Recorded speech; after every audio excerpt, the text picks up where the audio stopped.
Okay, so what is an effective carb? So effective carb, and this stuff gets all kinds of crazy, especially if there are like sugar alcohols in the food or something, which generally we shouldn't be eating a ton of stuff like that. But really what we're talking about is the metabolically available carbohydrate that could potentially enter your bloodstream, which is basically the carbohydrate minus the fiber. And so if you have something like lentils, it's pretty interesting. Lentils have a ton of protein and a lot of fiber, so it's hard to get a whole lot of effective carbohydrate. Rice, by contrast, doesn't have much protein, doesn't have much fiber, and it's pretty easy to get that dose of effective carbohydrate. Great. And so why are you testing with 50 grams of effective carbs? Is there some magic to that 50-gram number? Not magic, but a couple of thoughts with it. So I put in the book a bracket for people to start with of between 75 and 150 grams of carbohydrates per day. So if people play with this 7-day carb test and they find that they're not doing particularly well with carbs in general or a certain variety of carbs, one of the recommendations that I make is you could cut those meals in half, and then you'll probably be okay. So we have 3 meals, three times 25, 75, or we have an upper bound of like 150. So it was somewhat chosen around that, and then also just looking at general meal sizes, like how big is a sandwich, how big is a plate of pasta, how large is like a bowl of rice if you went to a teriyaki bowl place or something like that. And so it was a little bit of a middle ground in that way. It's large enough that we can definitely get a nice, strong signal with regards to the blood glucose response, but it's not so huge in general that it's going to be impossible to eat some of these foods.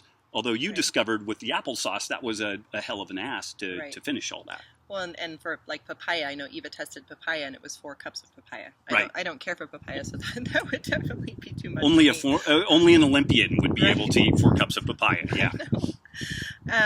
Okay, so should people be testing 2 hours after they take their first bite or after they finish the whole quantity? Man, holy neurotic neuroses, I know Batman. the It's question a will come it's up. the question absolutely will come up.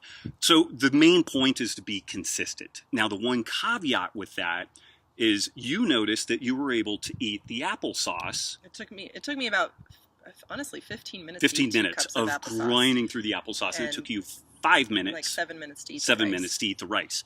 So that can be a little bit challenging. So, if it's taking you a long time to eat the meal, you might pick the midpoint of when you were, midway through the meal. And again, you would try to replicate that across the board.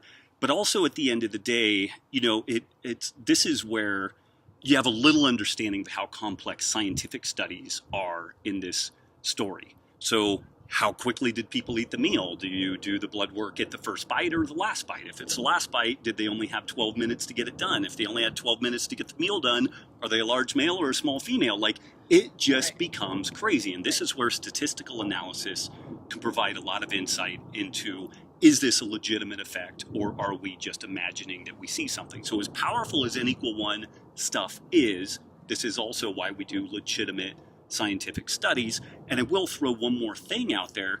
Let's take rice, for example. How did you prepare the rice? Are you at a 1 mile elevation like we are in Reno? Or are you at sea level? That's going to completely alter the way that the rice cooks. And so if you're weighing the rice, it's going to weigh differently based off the water content.